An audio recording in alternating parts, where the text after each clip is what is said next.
5 minutes of CPR. That's how long he fought. Everyone else had given up. She was gone. But he wouldn't stop. His arms burned. The monitors screamed. Her parents collapsed. Then, a heartbeat. He saved her life that night. He had no idea she was worth $3 billion. He had no idea she was about to become obsessed with repaying him. He had no idea his quiet, broken life was about to explode. Because when a billionaire decides to save you back, there's no saying no. What happened next changed everything. Some stories remind us why connection matters, why love heals, why we should never give up on each other or ourselves. This is one of those stories.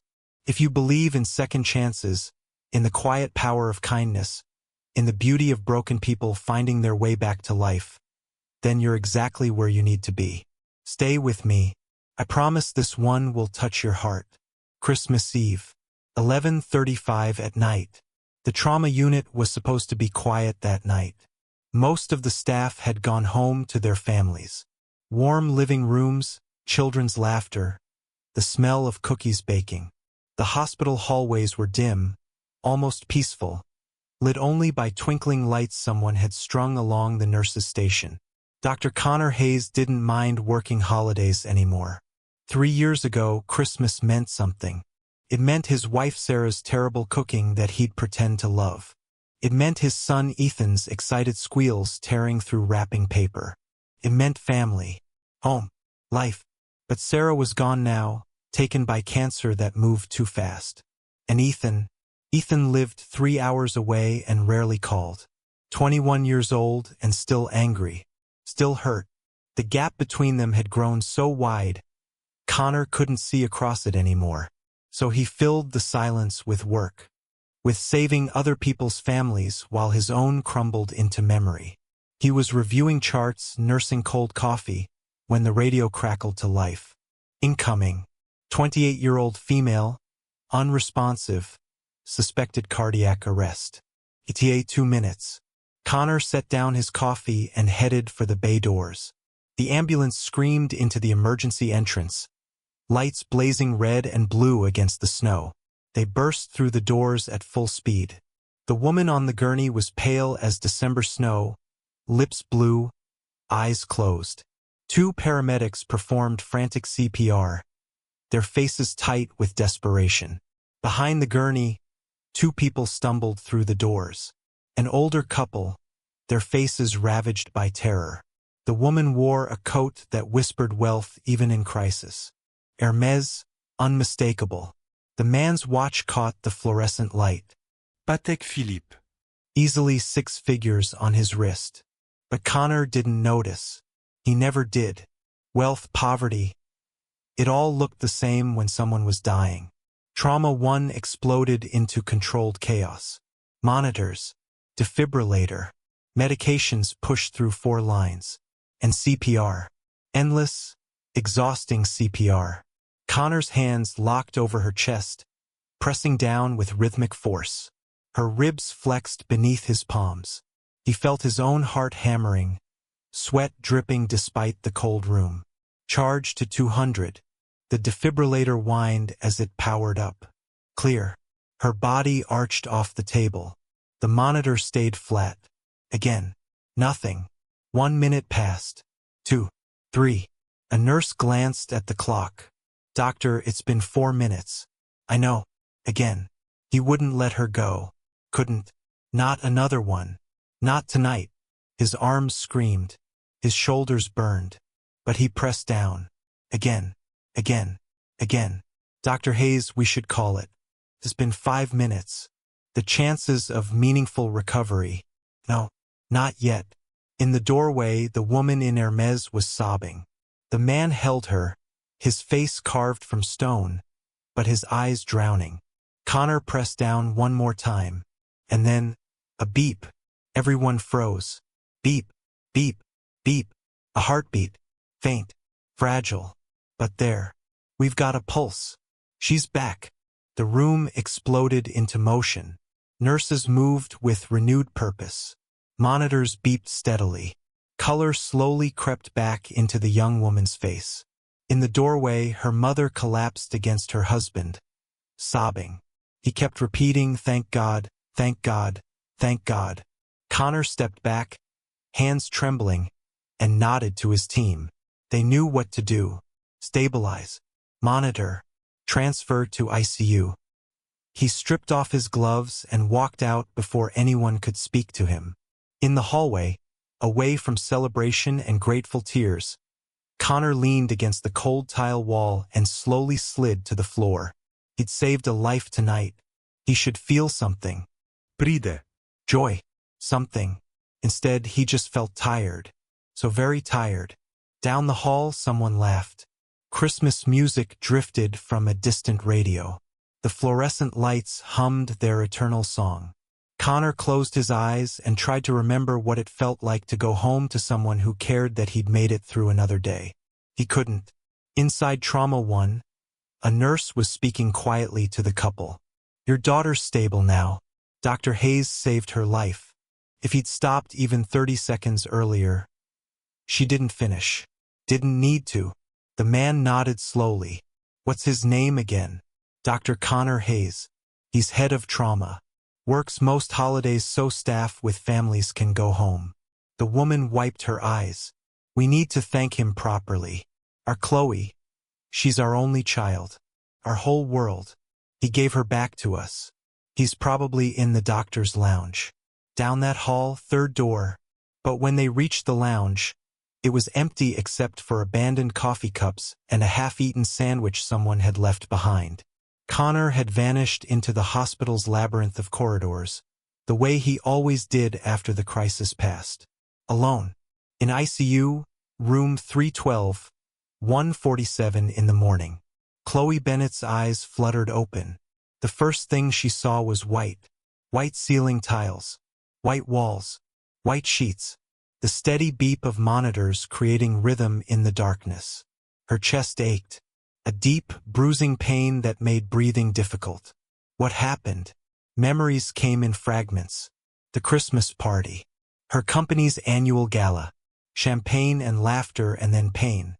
Sharp, sudden, devastating pain that dropped her like a stone. Then nothing. Until now. She turned her head slightly and saw her parents asleep in chairs beside her bed. Her mother's face was tear-streaked. Her father's hand was wrapped around her mother's, knuckles white even in sleep. A nurse appeared, checking monitors with practiced efficiency. "Welcome back, Miss Bennett. You gave everyone quite a scare." What happened?" "Cardiac arrest. At the gala. Paramedics brought you here, but your heart had stopped. You were clinically dead for 5 minutes." 5 minutes. Chloe's brain, trained in business and analytics, immediately calculated the odds. 5 minutes without oxygen.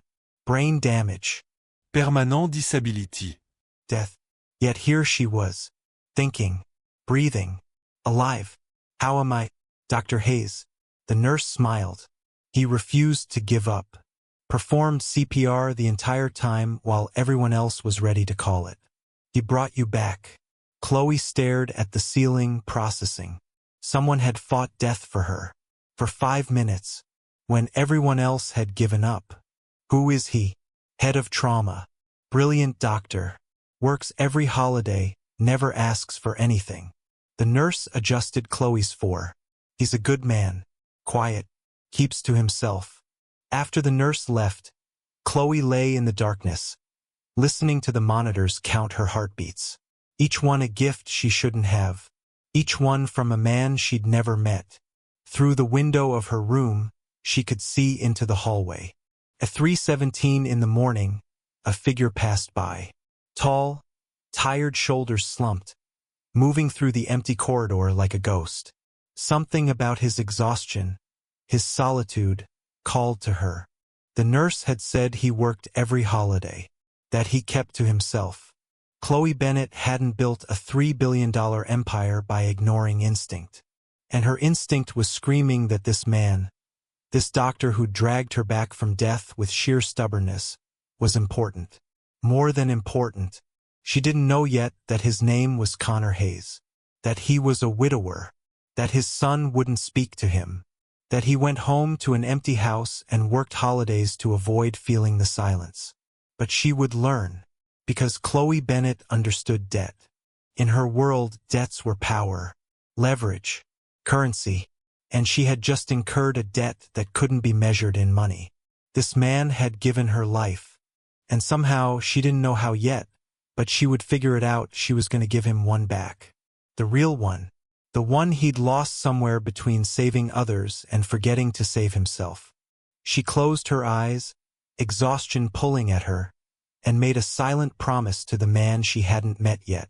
I see you, and I won't let you disappear. Christmas morning, 6:47. Connor sat alone in the doctor's lounge, staring at his phone. No messages, no missed calls, just the screensaver photo he couldn't bring himself to change. Sarah and Ethan at the beach 5 years ago. Before the cancer. Before everything fell apart. The coffee tasted like regret. He scrolled to his text thread with Ethan. The last message was from 6 months ago. Hey buddy. Hope you're doing well. Miss you. No response. Just 3 dots that had appeared for 30 seconds before disappearing forever. Before that, a message from Ethan's birthday. Happy 21st. I'm sorry I can't be there. Surgery ran late. I'll make it up to you, I promise. Ethan's response had been brutal. Don't bother. You always say that. Connor closed his eyes. The words still cut, even after reading them 100 times. His son was right. He always said that. And he never followed through. Because there was always another surgery. Another emergency. Another person dying who needed him more than his own family did. Except they had needed him. Sarah had needed him. Ethan had needed him. And he'd chosen strangers over them. Every single time. It's okay. Sarah had whispered near the end. Her voice barely audible over the machines keeping her alive. I know you're saving lives. But whose life had mattered most? That was the question that haunted him at 3 in the morning. That was what kept him working doubles and holidays and every shift no one else wanted. Because if he stopped moving, he'd have to face the truth. He'd been a better doctor than a husband, a better surgeon than a father. And now Sarah was gone. Ethan wouldn't speak to him. And Connor was 42 years old, sitting in an empty break room on Christmas morning, with nothing to go home to except silence. The door opened. Connor looked up to find Chloe's parents standing there, still in yesterday's clothes, faces exhausted but determined. Dr. Hayes? The father stepped forward, hand extended. I'm Richard Bennett. This is my wife, Patricia. We wanted to thank you for saving our daughter. Connor stood, accepting the handshake. Just doing my job. No. Patricia's voice was firm despite the tears threatening to spill. What you did last night was not just anything. Chloe is our only child. Our whole world. You gave her back to us when everyone else had given up. Richard pulled out a business card. I don't know if you follow tech news, but our daughter runs Bennett Technologies. We'd like to show our gratitude properly. Whatever you need. A donation to the hospital, a new research wing, funding for... That's not necessary. Connor's voice was gentle but final. I'm glad she's okay. That's all the thanks I need. Patricia grabbed his hands. How can we ever repay you? Connor thought about the text messages that never came. The empty house waiting for him. The son who'd learned to live without a father because his father had never really been there. Just take care of her. Be there for her. That's all that matters. They left eventually, still thanking him, still insisting they owed him everything. And Connor was alone again. He dumped his coffee in the sink and headed back to check on patients. Because that's what he did. That's all he knew how to do anymore. Save people who would leave the hospital and go back to their real lives. While he remained here, in these fluorescent-lit corridors, surrounded by the antiseptic smell of solutions that cleaned everything except the stains on a man's soul. 3 days later, Chloe was stronger. The breathing tube was gone. The monitors had been reduced from a symphony to a quiet hum. color had returned to her face, though the bruising on her chest, purple and yellow, the exact shape of Connor's hands, remained as evidence of the violence required to bring her back. She traced the bruises lightly through her hospital gown. Battle scars. Proof that someone had fought for her. Her assistant Marcus had delivered files that morning. She'd read them all, memorizing every detail. Connor's mortgage payment, $2,100 monthly. 2 months behind. His son's tuition, $18,000 per semester. Connor had taken out a second loan to cover it, even though Ethan barely acknowledged him. His car, a 2014 Honda Civic with 180,000 miles. The transmission was failing. Repair estimate, $4,200. Connor had been taking the bus to work for 3 weeks. Every data point painted the same picture. A man drowning quietly, refusing to ask for help, choosing to save everyone except himself. Chloe understood that impulse. She'd spent years after her brother's death the same way, working herself to exhaustion, building an empire to avoid feeling the hole Michael had left behind. She knew what it looked like when someone was running from pain, and Connor Hayes was sprinting. She was sitting up, reading on her tablet, when a figure passed by her open door. Connor. She recognized him instantly, though they'd never officially met. Tall, tired shoulders, moving with the kind of exhaustion that had become permanent. His scrubs were wrinkled. A coffee stain marked his collar. "Dr. Hayes?" He stopped, turned. His face was professionally pleasant but distant, the expression of a man who'd learned to interact without connecting. "Miss Bennett." He stepped into the room. "I'm glad to see you're recovering well. How are you feeling?" "Like someone performed aggressive CPR on me for 5 minutes. She smiled. "Chest hurts. But I'm alive. Thanks to you." Connor waved this away. "Your heart responded. The team did excellent work. The team had given up. The nurse told me. Everyone had stopped except you." Something flickered across his face. Discomfort, maybe, or old pain. "Just doing my job." "For 5 minutes past the point where your job technically ended." Connor was silent for a moment.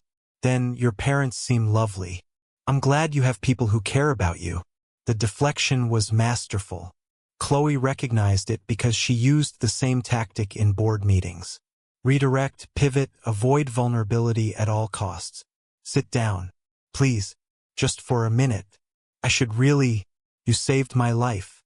The least you can do is let me say thank you properly." Connor hesitated, then lowered himself into the chair beside her bed. Up close, she could see the exhaustion carved into his face, the gray threading through his dark hair, the way his hands trembled slightly, not from weakness, but from months, maybe years of running on empty. I died that night." Connor nodded. "Yes. For approximately 5 minutes. Do you know what I saw? During those 5 minutes?" He met her eyes then, really looked at her for the first time. Some patients report experiences. Lights, tunnels. It's likely neurological, the brain's response to oxygen deprivation. "I saw my brother, Michael. He died when I was 19.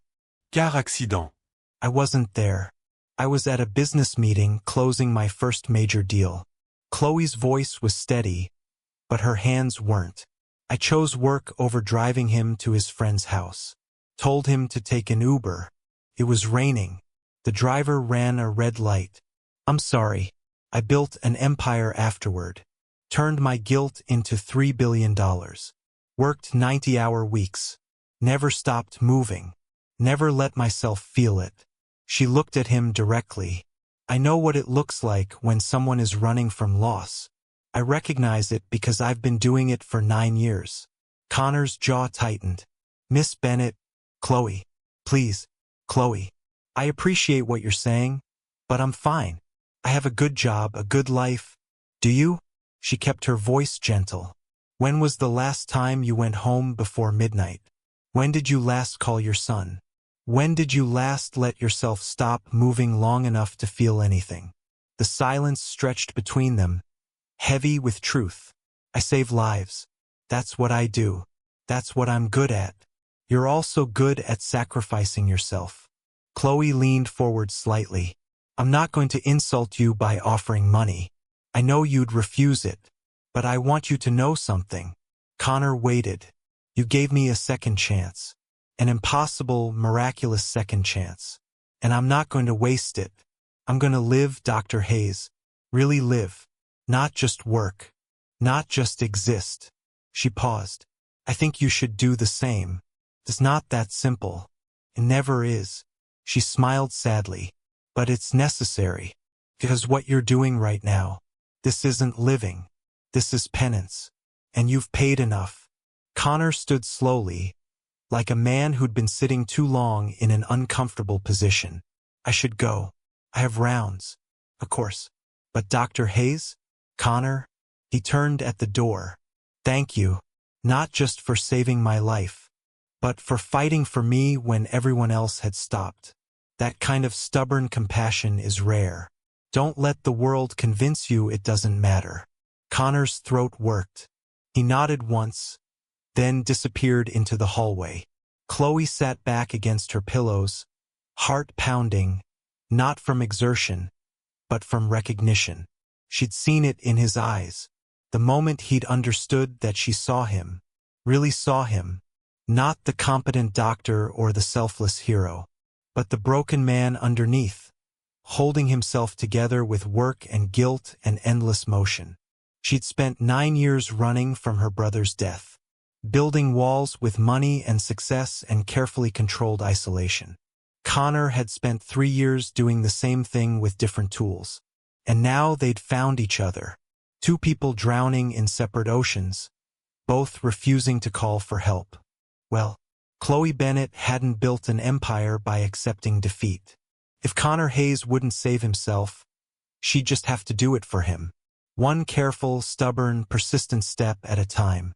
1 week later, Connor's house, 6:45 in the morning. Connor's alarm went off in the darkness. He reached out, fumbled for his phone, silenced it. Another day, another shift, another stretch of hours where he could lose himself in medicine and avoid thinking about the empty rooms surrounding him. He shuffled to the kitchen in bare feet, navigating by memory through the darkness, flipped on the light, and stopped. On his kitchen table sat a bag from the good coffee shop downtown. The one he used to go to with Sarah, the one he hadn't visited in 3 years because the memories were too sharp. Beside it, a note on expensive cardstock. Someone told me you like Ethiopian blend. Thought you might need better coffee than whatever hospital sludge you've been drinking. Get home at a reasonable hour tonight. Please. Signed, C. Connor stared at the note for a full minute. Then he called the security number for his building. Hi, this is Dr. Hayes in Unit 7. Did someone access my apartment last night? Oh yes, sir. Miss Bennett had authorization. She said you'd given her a key? Connor closed his eyes. Right. Thank you. He hadn't given her a key. But Chloe Bennett was a billionaire with resources he couldn't begin to imagine. Getting into his apartment was probably child's play. He should be angry. This was a violation of privacy, of boundaries. Instead, he found himself opening the coffee bag, breathing in the rich scent of beans he hadn't tasted in years, and feeling something crack in his chest. When was the last time someone had done something kind for him? Not grateful patience or professional courtesy, but genuine, thoughtful kindness? He couldn't remember. 7:23 that evening. Hospital cafeteria. Connor was grabbing his third coffee of the day when he felt someone watching him. Chloe sat alone at a corner table, still wearing her hospital bracelet, though she'd been discharged 2 days ago. She wore jeans and a cashmere sweater, looking almost normal except for the pallor that came with cardiac recovery. She waved. Connor considered pretending he hadn't seen her, but something, guilt, curiosity, that traitorous warmth from this morning's coffee, drew him over. You're supposed to be resting. I am resting. Restfully eating terrible hospital jello. She gestured to the empty chair. See, Please, I promise not to break into your apartment again. Despite himself, Connor said, How did you even? I'm rich and determined. Terrible combination. She smiled. I'm sorry if I crossed a line. You look so tired. I wanted to do something nice. You should be focusing on your recovery. I am. Part of recovery is making sure I don't waste this second chance. She stirred her jello absently. I've been thinking a lot about what you said. About taking care of the people we love.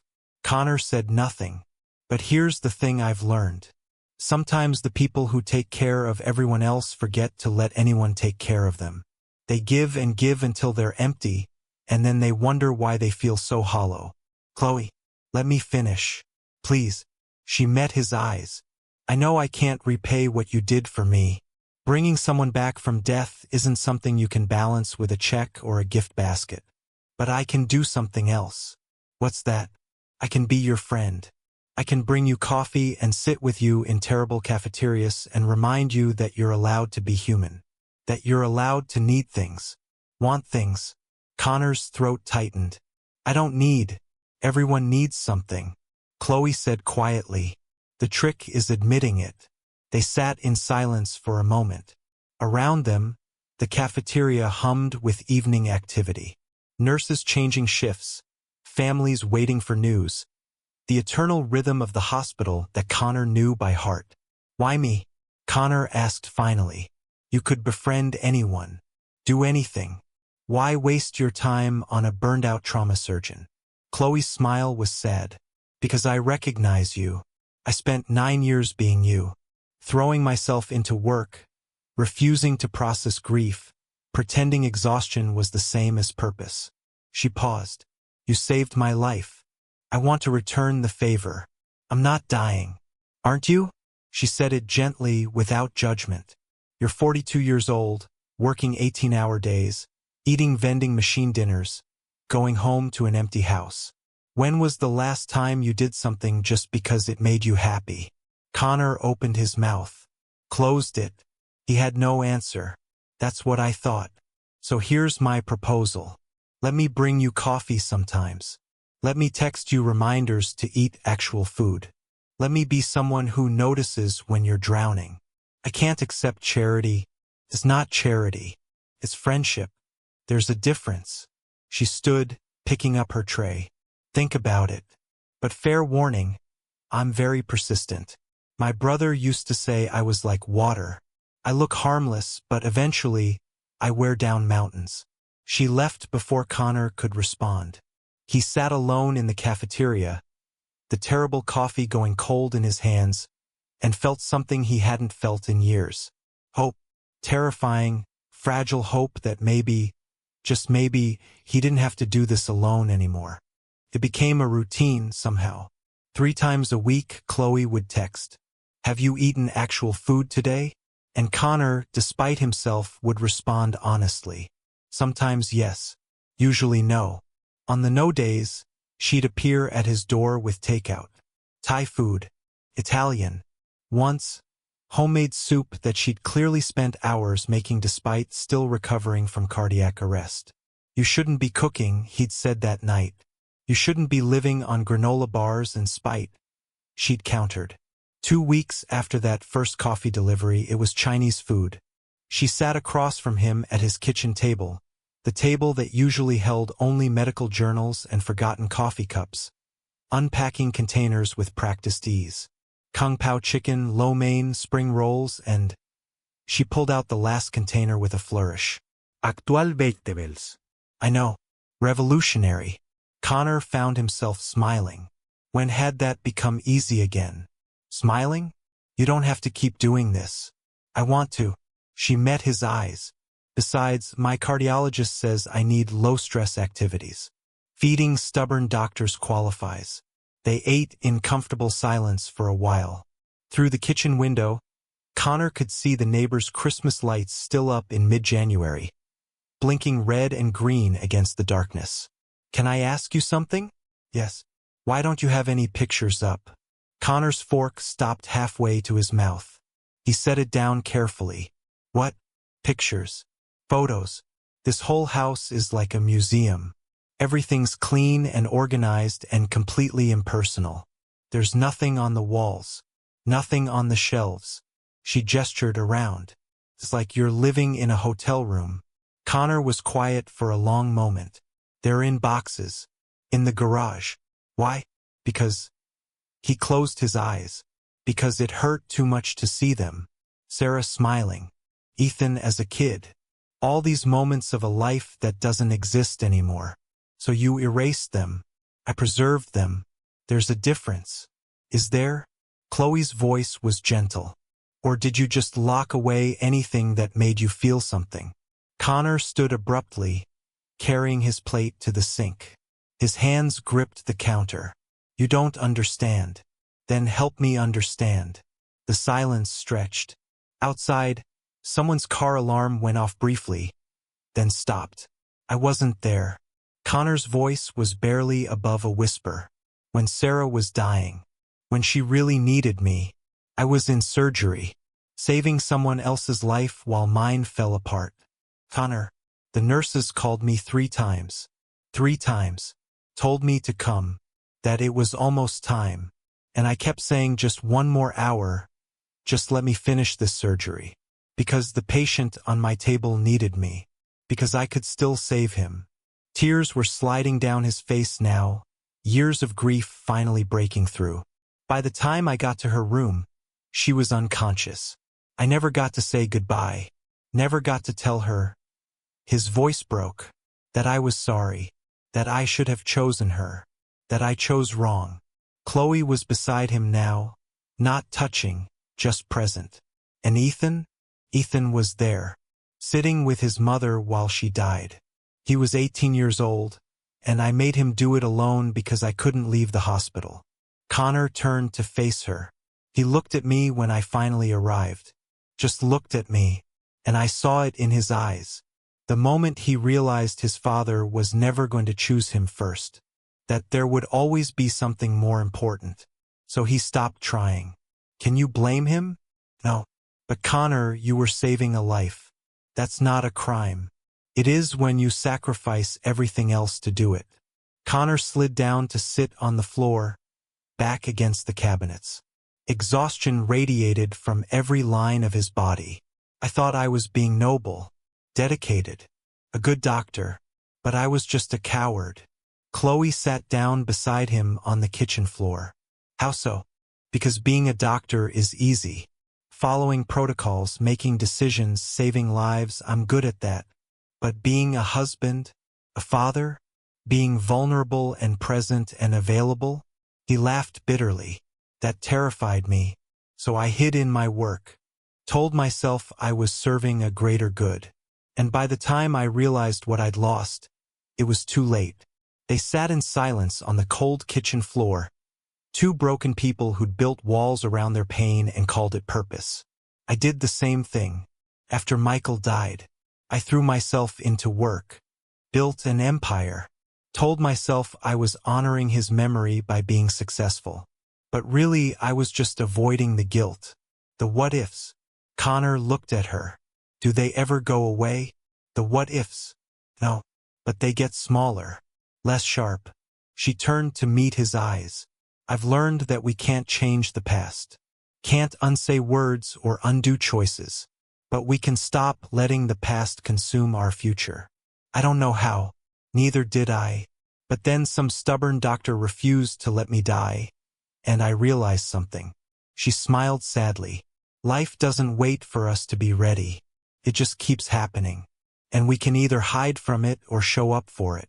Connor was quiet for a long time. The boxes are in the garage. The photos. Sarah's things. Ethan's artwork from elementary school. All of it. Would you like help going through them? Connor's voice cracked. I don't know if I can. You don't have to decide tonight. But Connor, eventually you need to stop punishing yourself. Sarah wouldn't want this. The woman you loved, would she want you living like this? Connor thought of Sarah. Her laugh. The way she'd roll her eyes at his terrible jokes. How she'd always saved him the last cookie, even when she was the one who was sick. No, he whispered. She'd be furious. Then maybe it's time to stop. Not to forget her. Never that. But to let yourself remember her without it destroying you. Connor nodded slowly. Chloe stood, offered her hand. He took it, let her pull him up. Thank you. For the food. For all of this. That's what friends do. She squeezed his hand once, then released it. Text me tomorrow? Let me know you're okay. I will. After she left, Connor stood in his kitchen for a long time. Then he walked to the garage door, opened it, and looked at the stacks of boxes gathering dust in the darkness. Not tonight. He wasn't ready yet. But soon. Maybe soon. 3 days later, Connor stared at the boxes. He'd brought 3 of them inside, the ones labeled photos in Sarah's handwriting. They sat on his living room floor like unexploded ordnances. His phone buzzed. You don't have to do this alone. I can be there in 20 minutes. How did you know? Because I know you. You're sitting in your living room, staring at boxes, trying to convince yourself you can handle this. Am I that predictable? You're that human. I'll bring wine. She arrived 18 minutes later with a bottle of red wine and a box of tissues. Just in case, she said, holding up the tissues. They sat on the floor together. Connor opened the first box. The photos hit him like a physical blow. Sarah on their wedding day, laughing at something off camera. Ethan as a newborn, tiny and red-faced. Beach vacations. Birthday parties. Christmas mornings. A whole life, preserved in glossy paper and frozen moments. That's her. Connor said softly, holding up the wedding photo. Sarah. She's beautiful. She was everything. His voice cracked. Smart and funny and so much better than I deserved. She used to joke that she married me for the free medical advice, but really, I have no idea why she chose me. Maybe because you were a good man who fought for people. Chloe studied the photo. Maybe she saw what I see. Connor looked at her. What's that? Someone worth saving. They went through more photos. Ethan at 5, missing his front teeth. Ethan at 10, holding a soccer trophy. Ethan at 15, already starting to look like a stranger. He was such a happy kid. Connor whispered, always laughing, always getting into trouble in the best way. And he couldn't finish. You were there. Chloe said firmly. Maybe not as much as you wish you had been. But you were there. These photos prove it. Not enough. Maybe not. But Connor, you can't change the past. You can only change what you do next. Connor pulled out another photo. This one made him stop breathing. It was from Sarah's last birthday. The cancer was already visible. She was thin, pale, wearing a brave smile that didn't reach her eyes. But she was looking at Connor with such love, such forgiveness. She never blamed me for working so much, for missing things. Even at the end, she kept saying it was okay, that she understood. Did that make it easier or harder? Harder, so much harder, because I blamed myself enough for both of us. Chloe poured wine into the plastic cups she'd brought, handed one to Connor, to Sarah, for loving a stubborn man and never giving up on him. Connor raised his cup, tears streaming down his face. To Sarah. They drank. The wine was terrible and perfect. I want to put them up, Connor said suddenly. The photos. Not all of them, but some. I want to see her face when I come home. Want to remember that I had this, that it was real. Then let's do it. They spent the next hour choosing photos. Sarah and Connor at the Grand Canyon. Ethan as a baby. The 3 of them at Christmas 7 years ago, before everything fell apart. Chloe found frames in another box, dusty but still beautiful. Connor cleaned them carefully, reverently, and slowly his house transformed. Photos on the mantle, a family portrait in the hallway. Sarah's smile watching over the kitchen where she used to burn dinner and laugh about it. When they finished, Connor stood in his living room and looked around. The space that had felt like a mausoleum now felt like a home where people had loved and laughed and lived. not a museum to the dead. A celebration of what had been. Thank you. He turned to Chloe, and without thinking, pulled her into a hug. Thank you for not letting me hide anymore. She hugged him back. That's what friends do. But as she said it, something passed between them. A recognition. A shift. They pulled apart slowly, and Connor saw in her eyes what he suspected she saw in his. This was becoming more than friendship. More than gratitude or shared grief. Something neither of them had been looking for. Something that terrified them both. Chloe cleared her throat. I should go. It's late. Chloe, wait. She turned at the door. Would you? Connor hesitated. There's a cafeteria fundraiser next week. For the children's wing. Would you want to go? With me? Are you asking me on a date, Dr. Hayes? I'm asking if you'd like to spend an evening with me somewhere other than my kitchen floor or a hospital cafeteria. She smiled. Then yes, I'd like that very much. After she left, Connor stood in his living room, surrounded by photos of his past, and felt something he hadn't felt in 3 years. The possibility of a future. 5 days later, Connor did something he'd been avoiding for 18 months. He called his son. The phone rang 4 times. He almost hung up. Then, hello? Ethan's voice. Wary. Distant. But there. Hey buddy. It's Dad. Silence. Then I know. I have caller ID. Right? Of course. Connor's hand was shaking. Listen, I know you're probably busy, but I was hoping we could talk. About what? About everything. About your mom. About me being a terrible father. About the fact that I let work destroy our family and I'm so sorry. More silence. Connor could hear traffic in the background. Ethan was outside somewhere, living his life. A life Connor knew almost nothing about. Why now? Ethan's voice was hard. 3 years, Dad. 3 years of you barely calling. Of you working every holiday. Of you choosing everyone else over me. Why do you suddenly care now? Because I almost lost someone. Connor said honestly. And watching her family, seeing how much they loved her, how terrified they were, it made me realize what I threw away. What I'm still throwing away every day. I don't fix this. You can't fix this. Maybe not. But I want to try.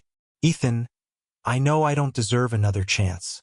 I know I failed you and your mom in every way that mattered. But you're my son. And I love you. And I'm tired of being too afraid to tell you that. Ethan's breathing was shaky now. Connor could hear the emotion bleeding through. You weren't there. When Mom died, I had to hold her hand. I had to be the one there when she took her last breath. I was 18 years old and you made me do that alone. I know. And I will regret that for the rest of my life. There's no excuse. No justification. I chose wrong, and it cost me everything. So what do you want from me? Forgiveness? No. Connor's voice broke. I want a chance to be your father again. Not to erase what I did. I can never do that. But to start building something new. Even if it's small. Even if it takes years. The silence stretched so long Connor thought Ethan had hung up. Then, I'm in Seattle. I have exams next week. I know. I could come there. Or you could come here for spring break. Or we could meet somewhere in the middle. Whatever works for you. Another long pause. I'll think about it. Okay, that's fair. Connor wiped his eyes. Ethan, I'm proud of you. I know I don't say that enough. Never said it enough. But I am. You're strong and smart and a better man than I ever was. He heard Ethan's breath hitch. I have to go. Okay. I love you, buddy. The line went dead. Connor sat in his living room, phone in his shaking hands, and cried. Not tears of despair this time. Tears of hope. Because Ethan hadn't said I love you back. Hadn't agreed to see him. But he'd said I'll think about it. And that was more than Connor had gotten in 18 months. It was something. A crack in the wall. Possibility. The fundraiser was at the Grand Hotel downtown. Connor wore a suit that he hadn't put on in 2 years. Still fit, barely. Chloe met him in the lobby, and she was stunning. A midnight blue dress, simple and elegant. Her hair down for the first time since he'd known her. You look beautiful. You clean up pretty well yourself. She smiled. Shall we? The event was the usual hospital fundraiser affair. Speeches about sick children. Silent auctions. Wealthy donors writing checks to feel good about themselves. Connor had been to dozens of these. He usually hated them, but tonight, with Chloe beside him, laughing at the terrible rubber chicken dinner, whispering sarcastic commentary about the overly earnest speeches, it was different. It was fun. They were at their table between courses when someone approached. Connor looked up to find Richard and Patricia Bennett, Chloe's parents. Chloe, darling. Patricia embraced her daughter. We didn't know you'd be here. Last-minute decision. Chloe gestured to Connor. You remember Dr. Hayes? Of course. Richard shook Connor's hand warmly. The man who saved our daughter's life. I see you two have become friends, Patricia said. And there was something knowing in her smile. We have, Chloe said simply. Her parents joined them for dinner. Connor found himself relaxing, laughing at Richard's terrible golf stories, discussing technology trends he barely understood. Felt normal, like he was a person again, not just a doctor, not just a ghost haunting hospital corridors. So Connor, Patricia said over dessert. Chloe tells us you have a son in college? Yes. Ethan. He's at University of Washington. Pre-med, actually. Following in his father's footsteps. That must make you proud. Connor glanced at Chloe. She gave him an encouraging nod. I am proud, though we've been estranged for a while. But I called him this week. We talked. It's a start. That takes courage, Richard said. Admitting our mistakes, trying to fix them, or stubbornness. Connor smiled slightly. A trait I seem to share with your daughter. Hey, Chloe laughed. I prefer determined. The evening wound down around 10. Connor walked Chloe to her car, his hand naturally finding the small of her back. Thank you for tonight. I can't remember the last time I enjoyed one of these things. That's because you usually go alone and brood in the corner. You've been researching me? I asked around. Apparently you're famous for arriving late, leaving early, and avoiding all human interaction. That sounds about right. They reached her car. A Tesla, of course. Chloe turned to face him. Connor, can I ask you something? Yes. What is this? Between us? Connor was quiet for a moment. I don't know. I wasn't looking for anything. After Sarah, I thought that part of my life was over. And now? Now I'm terrified. You're brilliant and beautiful and you could have anyone. And I'm a mess. I'm buried in debt. My son barely speaks to me. I work too much. I'm terrible at relationships. Chloe put her finger to his lips. Stop. I didn't ask for your resume of failures. I asked what this is. Connor took her hand, held it gently. This is two broken people figuring out how to be human again. This is the best thing that's happened to me in 3 years. This is terrifying and wonderful and I don't want it to end. Good. Because neither do I.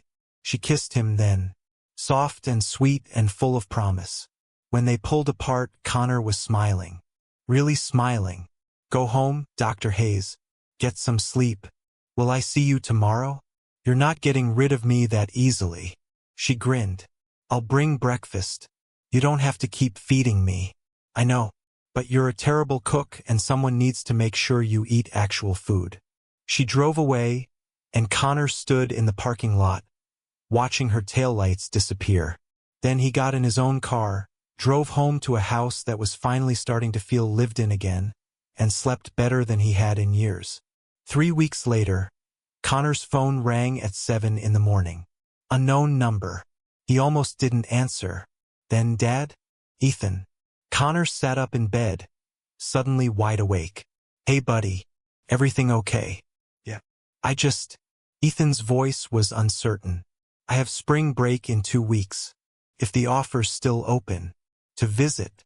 I could come home for a few days. Connor's heart was pounding. Yes, absolutely. I'd love that.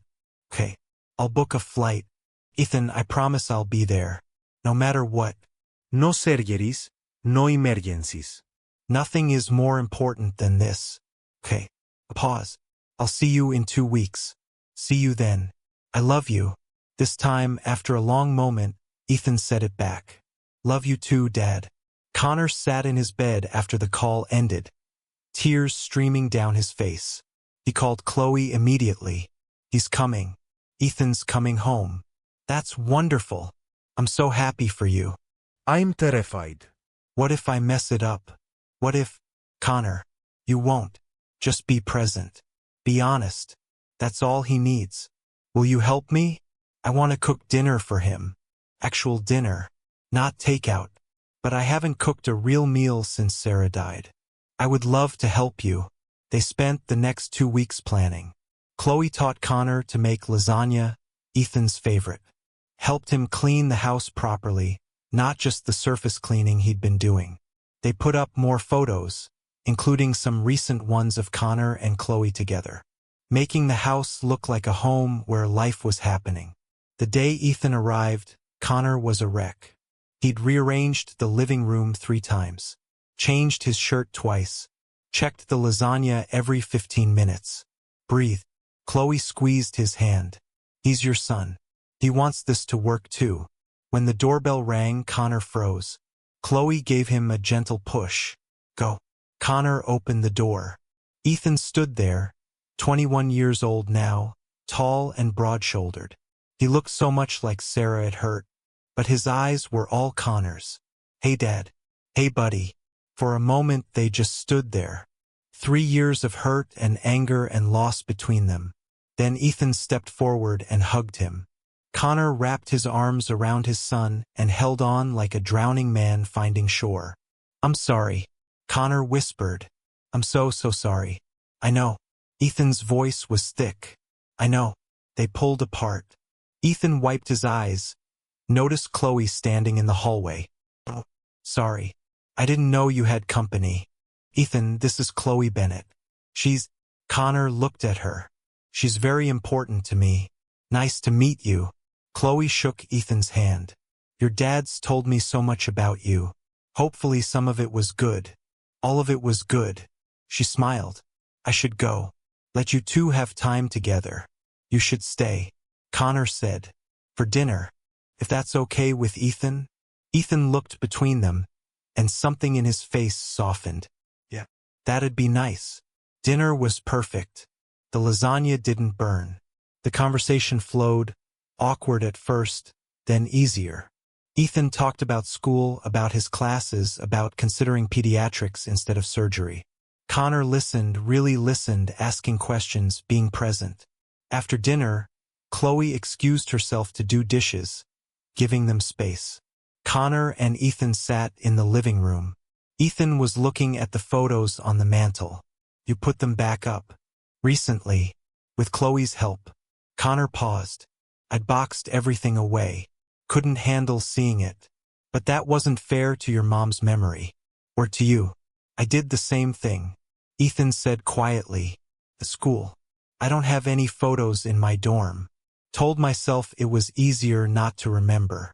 But it's not, is it? No. Ethan turned to face him. I was so angry at you. For so long. For not being there when Mom died. For choosing work over us. Over and over and over. You had every right to be angry. But this week I was talking to my grief counselor. Yeah, I see a counselor now. And she asked me what I wanted. Not what I deserved or what was fair. What I actually wanted. What did you say? I said I wanted my dad back. Ethan's voice broke. I wanted to stop being angry. I wanted to remember the good stuff. The times you were there. Teaching me to ride a bike. Coming to my soccer games when you could. The way you do funny voices when you read me stories. I was there sometimes. Just not enough. No. But you were trying. And Mom knew that. She used to tell me, that you were saving lives. That it mattered. I was too young to understand. Too angry after she died. But I'm starting to get it now. I'd give anything to go back. To choose differently. But you can't. Ethan wiped his eyes. None of us can. So maybe we just start from here. Try to build something new. Connor pulled his son into another hug. I'd like that. I'd like that so much. They talked until midnight. About Sarah. Finally able to share memories without it destroying them. About Connor's relationship with Chloe. About Ethan's life, his girlfriend, his dreams. About the future they might build together. When Ethan finally went to bed in his old room, Connor found Chloe waiting in the kitchen. How'd it go?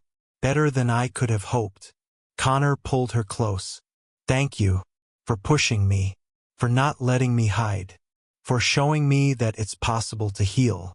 You did the hard part. I just brought coffee and lasagna ingredients. You brought hope. Connor kissed her forehead. You gave me my life back. No. She smiled. You did that yourself. I just reminded you it was worth living.